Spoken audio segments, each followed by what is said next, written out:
This morning, I want to talk to you about three things. Actually, more than three things, but here's how we'll start off. I want to tell you why you should go to Mexico City, how the Bali monkey forest is one of the coolest places in the world, and if you can't tell, there's an international flair to all of this. Thirdly, what you should learn about or from Paris and making their streets more pedestrian friendly. And here's what I want to do with all three of those things.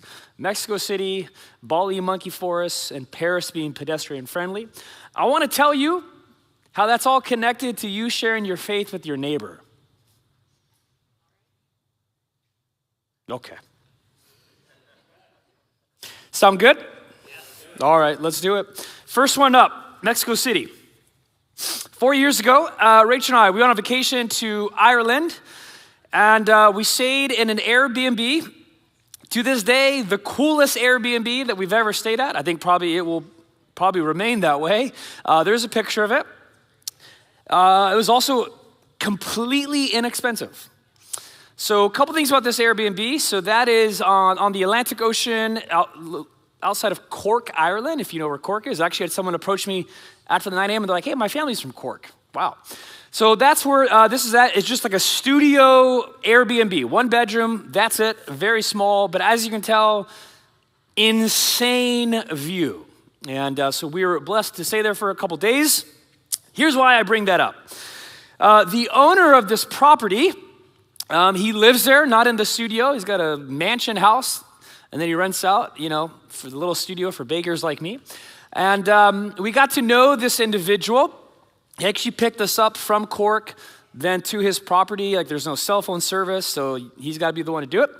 And get to know him. And here's what goes through my mind. I'm like, okay, if you're owning like beach bluff property in Ireland, like you're loaded.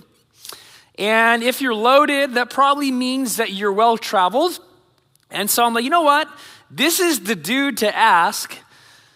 What are like the coolest cities to visit in the world? We try to go to a new country every year. We just love experiencing culture and diversity in new countries. And so I'm, you know what? This is going to be the guy to ask. So I ask him. I'm like, hey man, are you well traveled? He's like, yep. I've been to he's 85 countries. Or this is some crazy number. I'm like, okay. Give me your honest opinion. What is the best city that you think in the world to go visit? And I thought he was going to say, all the typical ones. Rome, Paris, London, Hong Kong, whatever. And he answers it very quickly. He didn't even think. He's like, oh, that's easy. He's like, by far the best city to visit in the world. He says, Mexico City. And I was like, wow, that's not what I expected him to say. But that has stayed with me because it was such a unique answer. And he's got all of the experience. So fast forward now, a couple months ago, we ended up having Rachel had 2 Mexico airline tickets that we couldn't use. So we have a free credit for them. And they have an expiration date, which comes up very soon. So I was, you know what? The Airbnb Ireland dude said that Mexico City is the best city to visit in the world. Let's go use our 2 Mexico airline credits and let's go to Mexico City. So we're going there in literally 2 weeks. But here's why. Just because of his personal story, his experience. I haven't read any international city ranking or hotel reviews. I have just strictly gone off his word. So I'm hoping he doesn't let us down. That's Mexico City. Let me talk to you now about the Bali monkey forest. This is probably one of the most unique, coolest things I have ever done in my life. And there's a picture of it. It really is what it sounds like. And so you can go to Bali, and they have this designated area, which is all natural. It's not a zoo or anything like that. The monkeys are not caged up. They just roam around, and then you just walk in there. Now, if you hear last week, I mentioned Leela. She was here at the 9 a.m. sitting right there. Here's the only reason why Rachel and I went to the monkey forest was because of Leela and her sister, or Leela and Laura. They said, this is a can't miss thing. You have to go to the Bali monkey forest sanctuary. And I was hesitant to do so because it is a huge tourist trap. There's just tons of people there, just touristy, and like when we go on vacation, we like want to get away, be quiet, and eat with the locals and listen to them. And so touristing, like this is not what I want to do, and I usually make fun of touristy things. Like, why this isn't for us.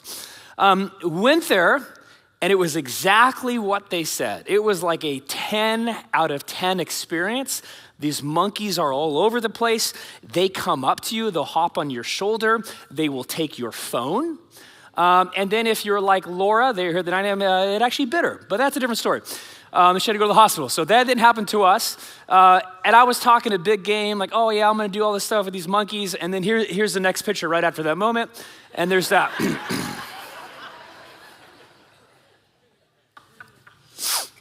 So the only reason why we went to the monkey forest, because people that we knew said, this is a can't miss experience. Take our word. We know it's touristy, but you're gonna love it. Absolutely right. Let me talk to you about the third thing. Let's talk about research at Northwestern University. They did a study and it was published and it was aimed to answer this question. Here's the question. Can a story change someone's mind? Can a story change someone's mind? And so to run the experiment, the researchers, they did a case study on Paris. We'll put up this picture here. It was a case study of how Paris made their streets more bike and pedestrian friendly and transformed their city in the process. So there's Paris in the 90s on the left apparently, and then there's Paris today. And here's what they did. They took this real story and transformation process, and then they showed it to 400 Americans. And they wanted to see if this real life story, if this real case study would make Americans who are known to drive SUVs and big trucks, which by the way, the rest of the world doesn't usually drive those things. That is a very American thing. And they wanted to see if this Paris transformation story, basically, can a story bike pill a nation of SUV drivers? And so they showed this to 400 Americans, and here are the results. I'll read them for you. People who heard this story were more likely to support policies like bike lanes and pedestrian zones. They were more willing to reduce their own car use or say that they'd vote for sustainable transportation policies. And they were more likely to want to read more about sustainable transportation. Now, what in the world do Mexico City, the Bali monkey forest, and Paris being a pedestrian-friendly city, what does that have to do with you sharing your faith with your neighbor? Louis. Well, contrary to Louis, the answer is this. It's that humans, you and I and Louis, I can go back and forth. We are wired for story. And we actually know this scientifically. So there are now, so there's MRI scans, but there's also functional MRI scans. And researchers have legitimately put humans in these functional MRI scans, and they will tell them stories.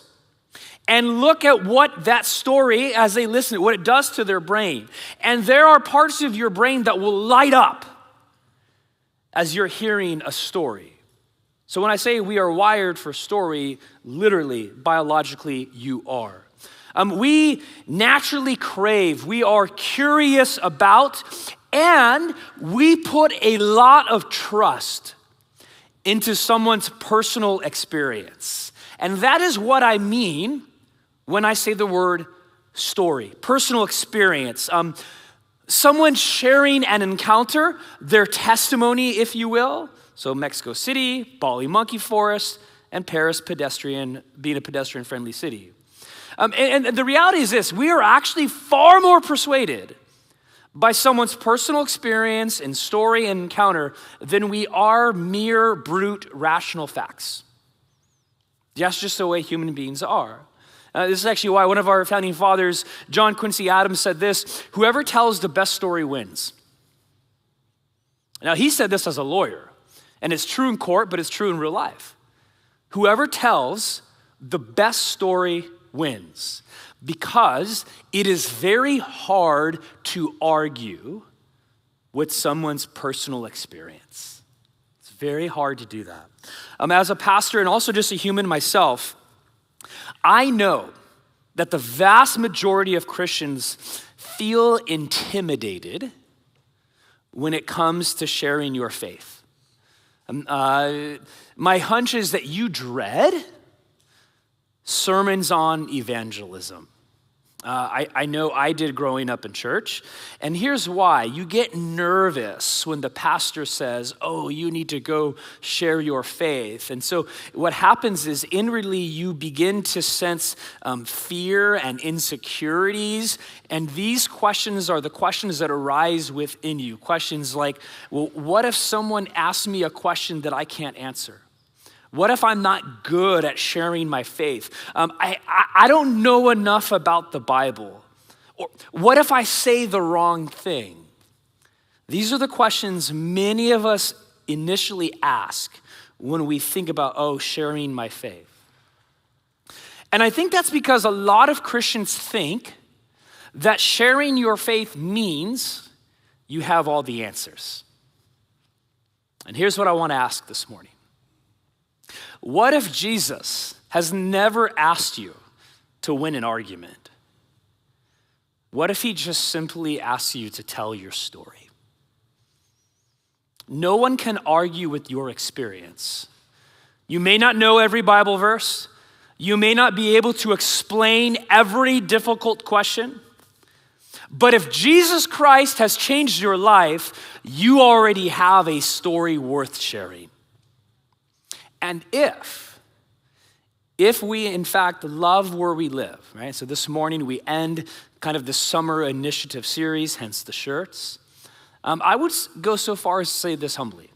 One of the greatest gifts, believe it or not, that you can give your neighbor is actually your own story. I truly believe that one of the greatest gifts that you can give your own neighbor is your own real, authentic story. John 9, which is going to be where we're at this morning, John 9, clearest examples in the Bible of this. An ordinary nobody sharing his story with his neighbors. That is John 9 in a nutshell. And it's interesting, once you read this passage, this man that we're going to read about, he has known Jesus probably for a couple hours. Not a couple years, not a couple months, couple hours. And he becomes a witness, a testimony, a story, not because he knows everything, but because he knows what has happened to him. So if you don't have a Bible, turn with me, page 731, and the Bible is underneath your chairs. Page 731, John chapter 9. John chapter 9. Here's what we read, starting at verse 1. As he, Jesus, went along, he saw a man blind from birth. And his disciples asked him, Rabbi, which means teacher, who sinned, this man or his parents, that he was born blind? Now, this is a long passage, but let me tell you why it's long. It's long because so much of this story is actually filled with this huge theological debate. Some of the people in this story, other than the blind man, you're going to see, they are full of questions, sophisticated, complex, theological questions. Who is Jesus? Why has he healed this man? Why did he do it on the Sabbath, etc.? And actually, it's such a long story because it's dealing with all of these questions that John records for us. I just want you to pay attention to that. Verse 3 now. Neither this man, this is Jesus talking, nor his parents sinned, said Jesus. But this has happened so that the works of God might be displayed in him. And then go to verse 6. And after saying this, he, Jesus, spit on the ground, made some mud with his saliva, and put it on the man's eyes. Go, he told him, wash in the pool of Siloam. This word means sent. And so the man went and he washed and he came home seeing. Now, this has got to be one of the most bizarre stories in Scripture, if not the most bizarre. This dude is a blind beggar. Jesus walks by. He doesn't know who Jesus is. He's got no context for him. And Jesus spits on the ground, picks up the dirt, now it's mud, and puts it on his eyes and then tells him to go wash it off. That is weird. Okay, like let's just acknowledge that.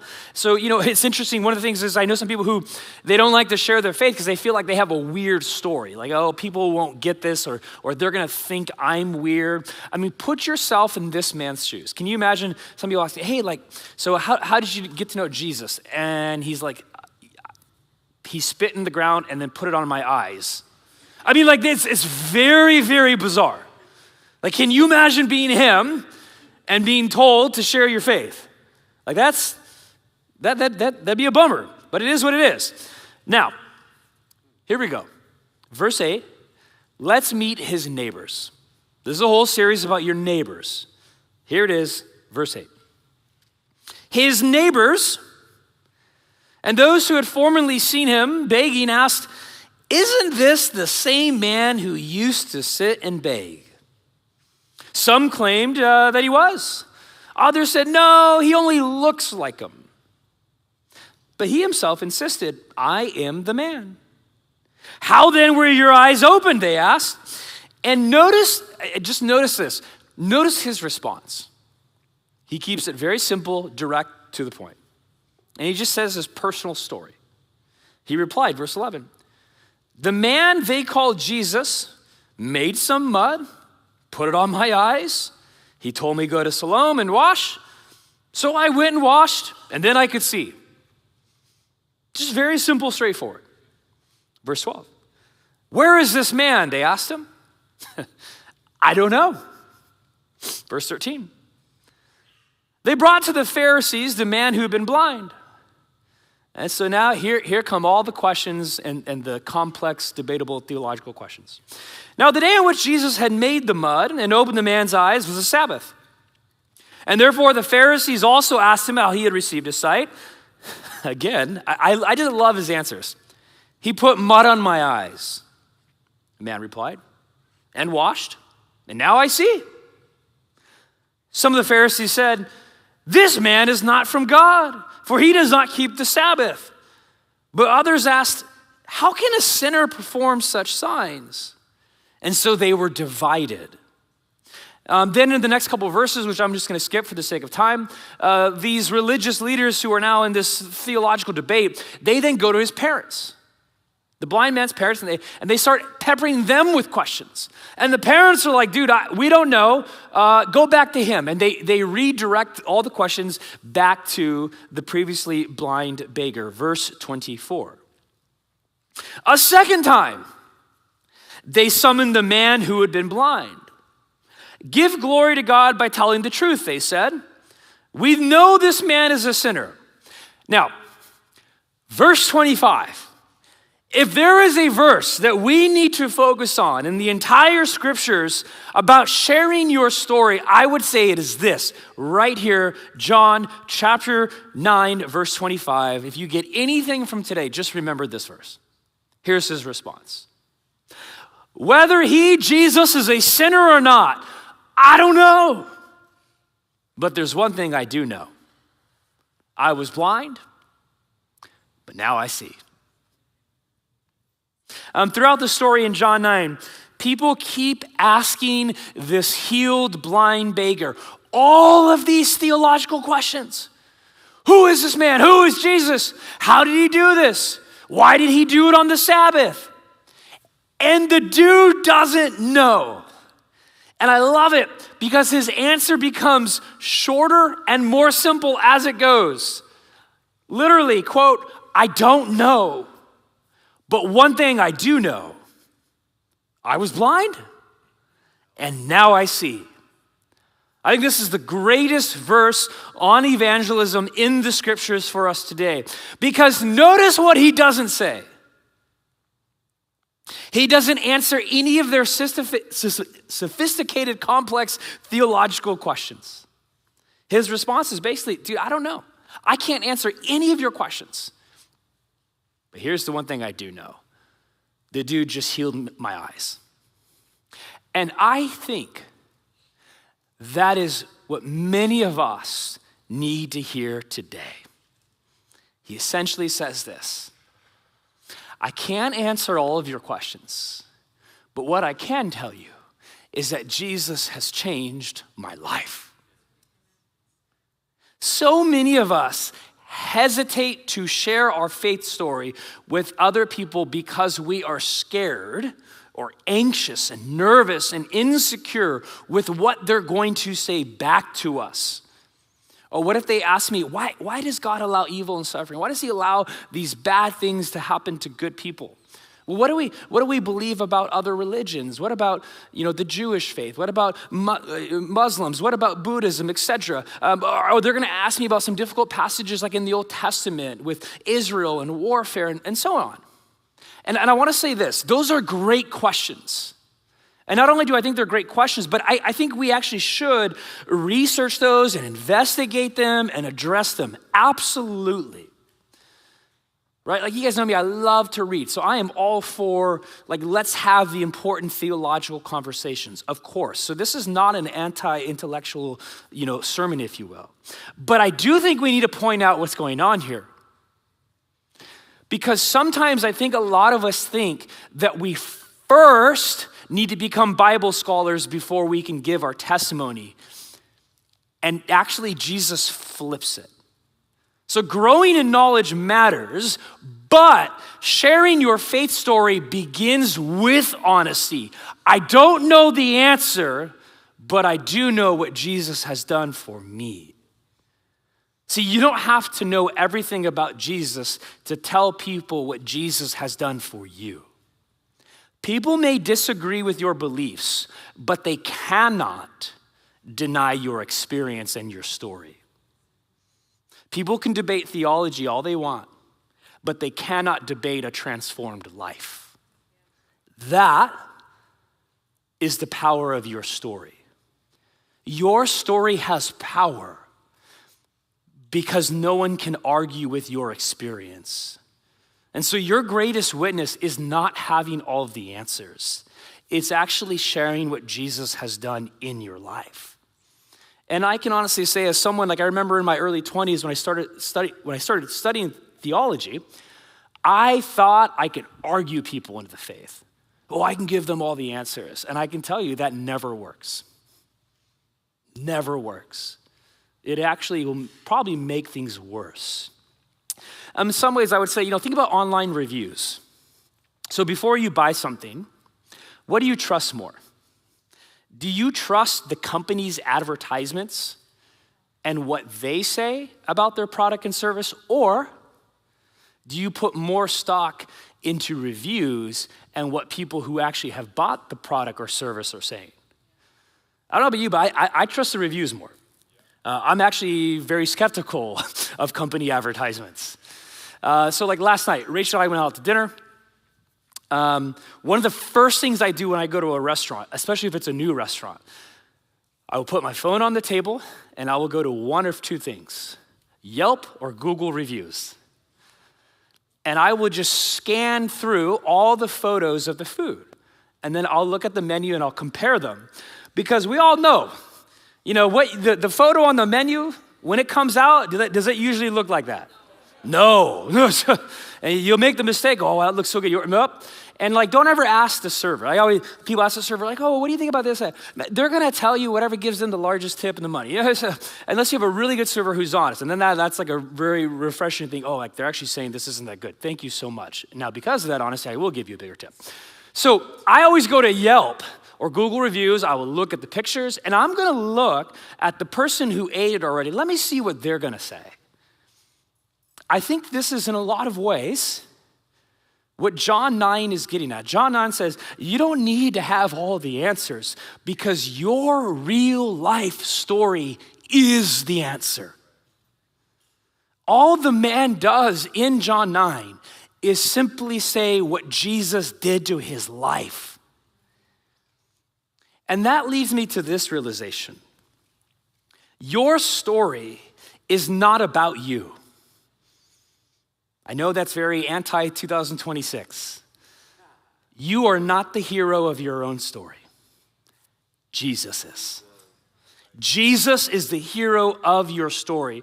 Every time this healed blind beggar responded to all the debate and the questions going on, it's interesting, look at it. He always takes it back to Jesus. People don't need to hear how impressive you are. I'm so sorry. They need to hear how amazing Jesus is. Let's go back to restaurants. Imagine recommending your favorite restaurant and you spend 20 minutes talking about yourself. If I'm asking someone, oh, hey, you've been to, X restaurant, what's good there? Well, let me tell you, Mark. Man, when I got there, just the way I was dressed, I looked so good. And then I asked them to put a certain sports game on the TV. That's not what I'm asking, bro. I'm asking for you to tell me the quality of the food.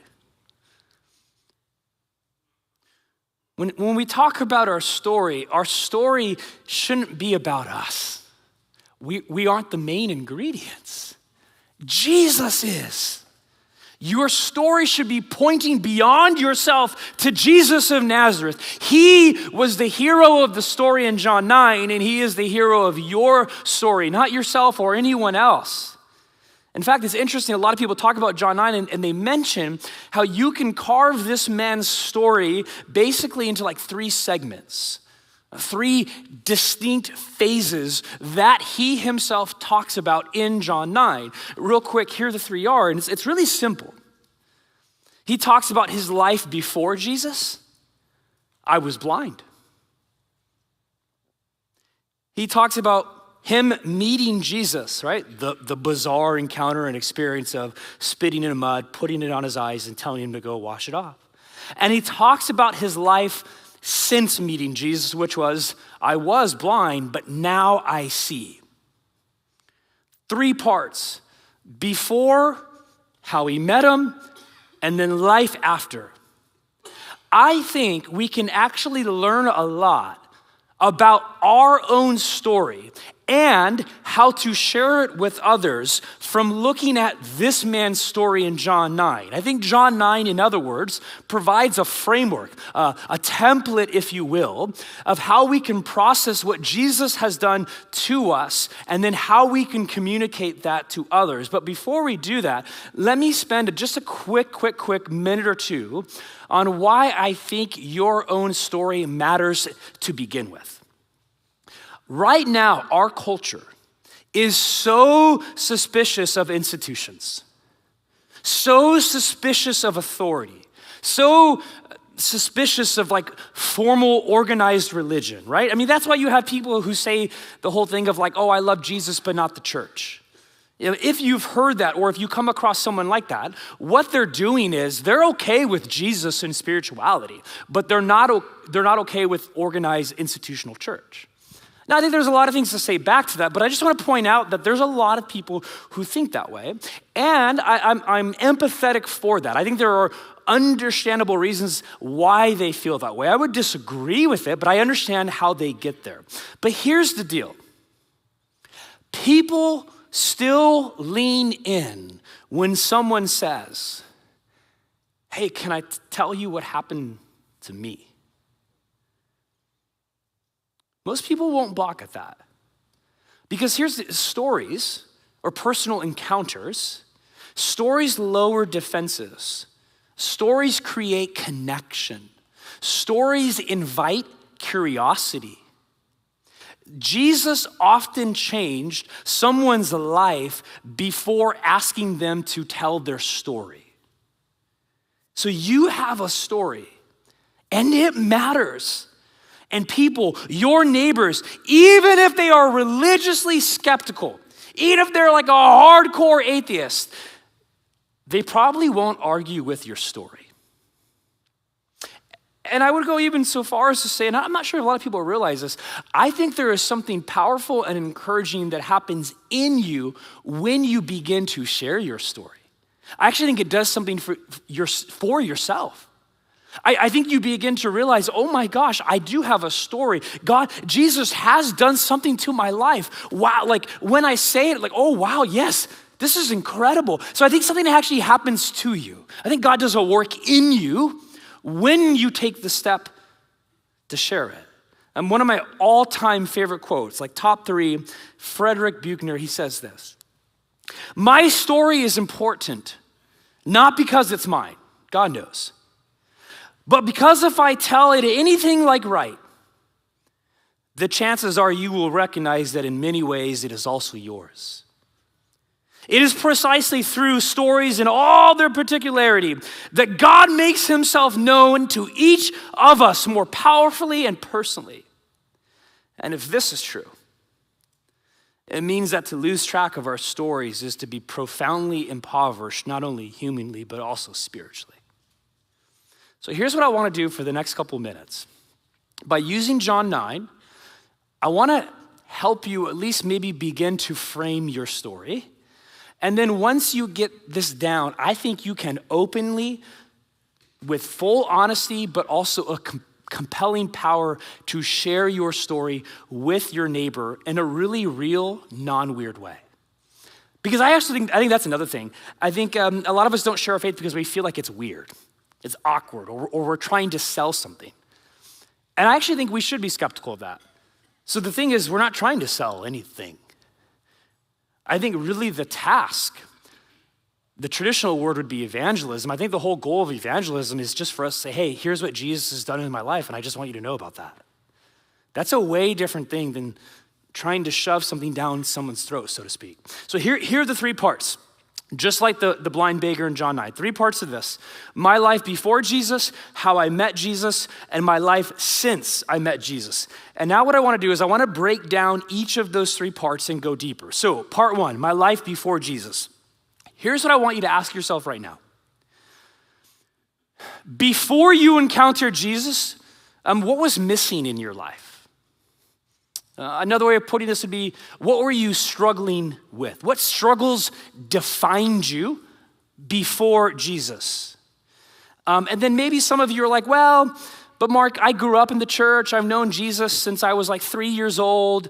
And so I've just always been a Christian. I get that. I grew up in the church as well. If that's you, let me nuance the question to this. What was life like before you got serious about following Jesus? Let's put it that way. What was life like before you got serious about following Jesus? So for me, I didn't get serious about my faith probably till about 19 or 20 years old, but I grew up in the church. And so the before for me, 18, 19, go off to college. I've said this millions of times, like I just became very skeptical intellectually of the claims of Jesus. And so, I was like Buddhist for 8 days, atheist for 2 months. And I was just searching. I honestly don't say that humorously, it's just that's where I was at. So when I share my story with people now, that's actually where I start. Hey, when I was 18 or 19, I grew up in the church. I was told everything about Jesus, but I was highly skeptical of him. I didn't believe it. Most things in the Bible, great feel-good story, but I don't think it's historically true and accurate. That is my kind of before Jesus part 1. What is that for you? And for the man in John 9, he was a blind beggar. Part 2, how I met Jesus. Ask yourself this: how did you become a Jesus follower? Let me kind of go through some scenarios with you. It's very common for people to be going through a really tough time in life. And it's walking through that valley where then they encounter the Spirit of God. Is that you? Maybe a friend invited you to a church service. Maybe a family member introduced Jesus to you. Maybe a coworker invited you to an alpha, right? These are all the hows. Then you have some more extreme examples. A lot of these happen in Africa for various reasons, where someone will have a dream. Like Jesus will visit them in a dream. And for them, that is how they encounter Jesus. It could be so many different things, but what is it for you? Now for John 9, this guy, Jesus spit on the ground, picked it up, put mud in his eyes, and told him to go to a pool. That's his part 2. That's a heck of a part 2. Ours probably, thankfully, isn't that bizarre. How did you encounter Jesus? Part 3, and actually this is the one I want to spend a little time on, my life since Jesus. How has Jesus changed you? And I think maybe the better way to think about this is, how is Jesus still changing you?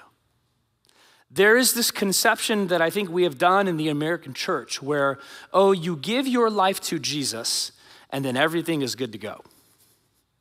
Like even the way we do altar calls is built on that assumption.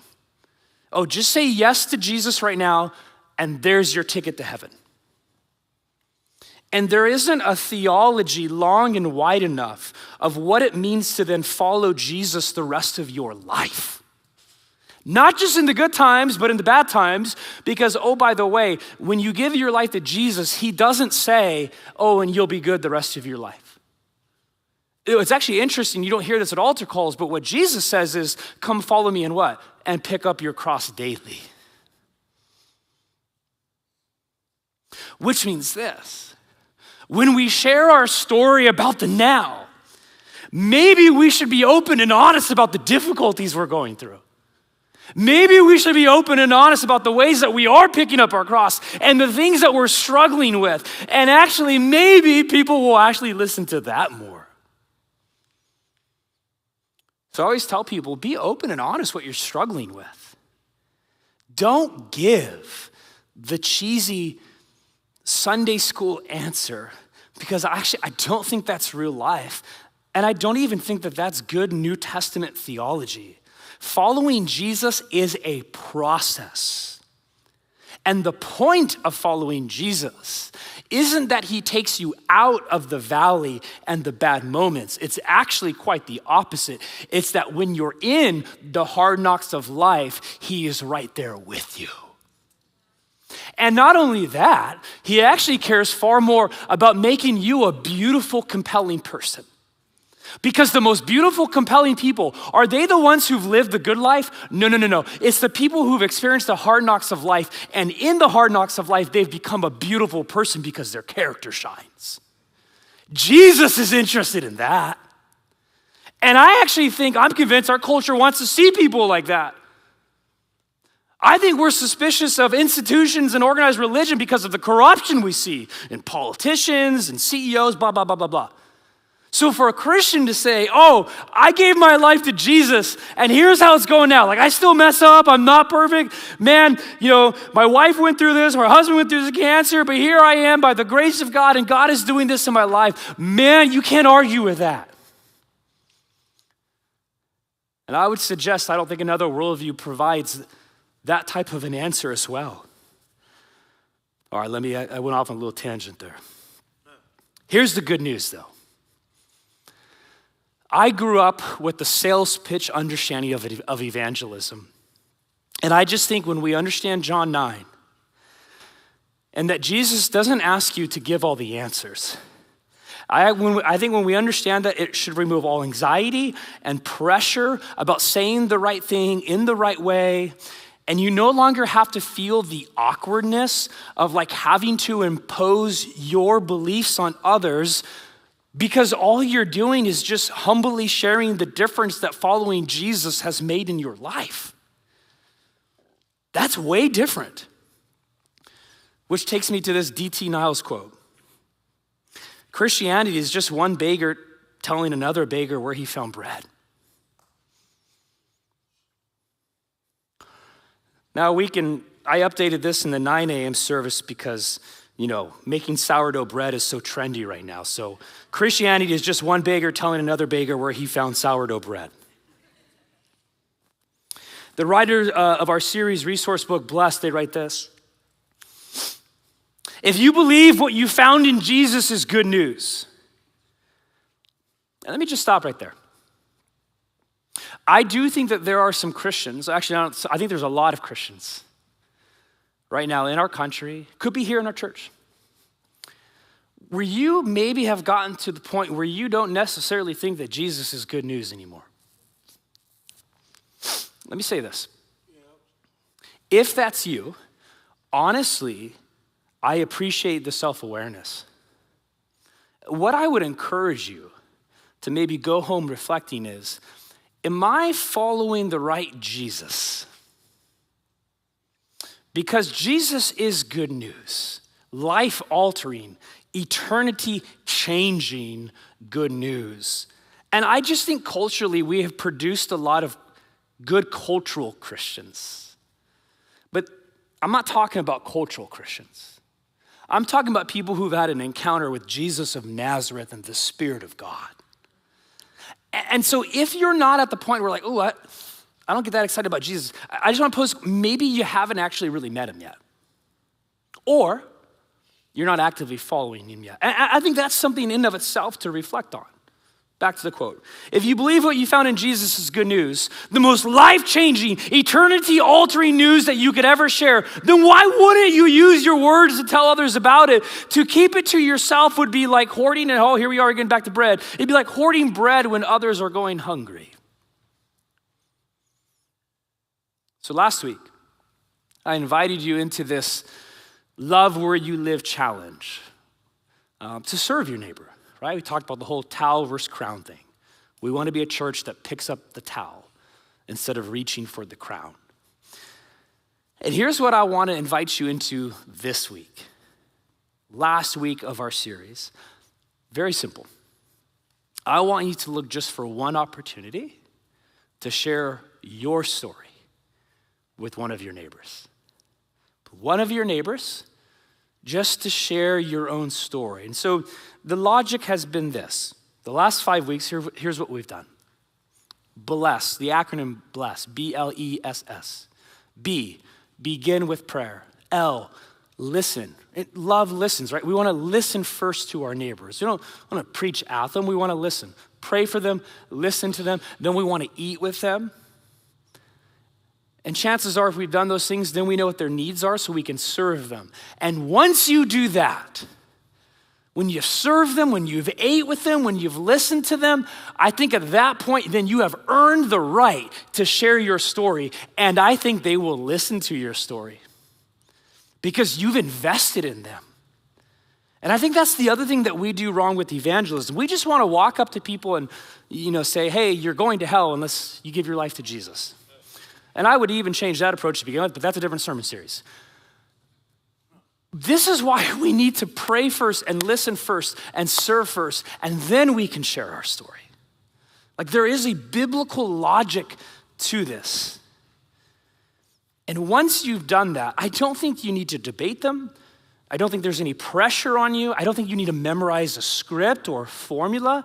I think it actually just maybe starts with this real simple question. Hey, can I tell you what Jesus has done in my life? Can I tell you what Jesus has done in my life? I'd be willing to guess that 99% of them, they're not going to respond with no. They're going to let you. So this week, look for one opportunity to share your story with your neighbor. And remember, people may argue with your theology. They may question the Bible.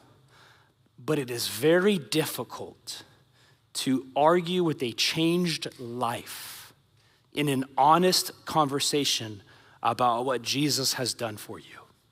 And interestingly enough, that's exactly how the gospel spread in the first century. And it is still how God changes neighborhoods today. And here's what I want to end with. Ultimately, the blind man and his story in John 9, it is your and I's story today. That is our story today. And the story is this. We were spiritually blind, unable to save ourselves, and Jesus came looking for you. And he opened your eyes, and now we see, not because we have everything figured out, but because Jesus found us out. Your neighbors may never read the Bible, but they will read your life. And the story that God is writing in you may become the very thing that he uses to introduce them to Jesus. And so we love where we live. And one of the greatest gifts that we can give our neighbor, and I say this with humility, is actually your own story of redemption. I really do. I think that's one of the best things that you can give your neighbor. I want to invite up our worship team. If you've been around the bridge, on the first Sunday of the month, we participate in corporate communion. And so in just about a minute or two, some elders and deacons will come up and to our 4 stations, and you'll stand up and go to the table nearest you for the elements. But before we do that, I want us to remind ourselves of this truth. Every story, there are billions of different stories. Every single human being has a unique story. However, for Christians, though our stories are different, they all ultimately point to the same place, and that is the cross. Before any of us had a story to share, Jesus wrote the greatest story of love through his broken body and shed blood. And communion reminds us, we aren't here gathered because we have lived perfect lives. That is not why we are here. We actually are here because we've been rescued by a perfect Savior. And so here's the unique thing that I want to encourage you as you take hold of the elements, the cup and the bread. I want you to do this. I want you to reflect on your own story. Meaning this. Who were you before Christ? How did Jesus meet you? And how is he still changing you today? And I think when you do that, hopefully it will lead you to you thanking him and you realizing that your story is a part of the greatest story of redemption ever told that is centered on that cross. So I want to invite forward our elders, deacons to the communion tables. If I can ask everyone to stand right now. Excuse me. We'll have a prayer team available.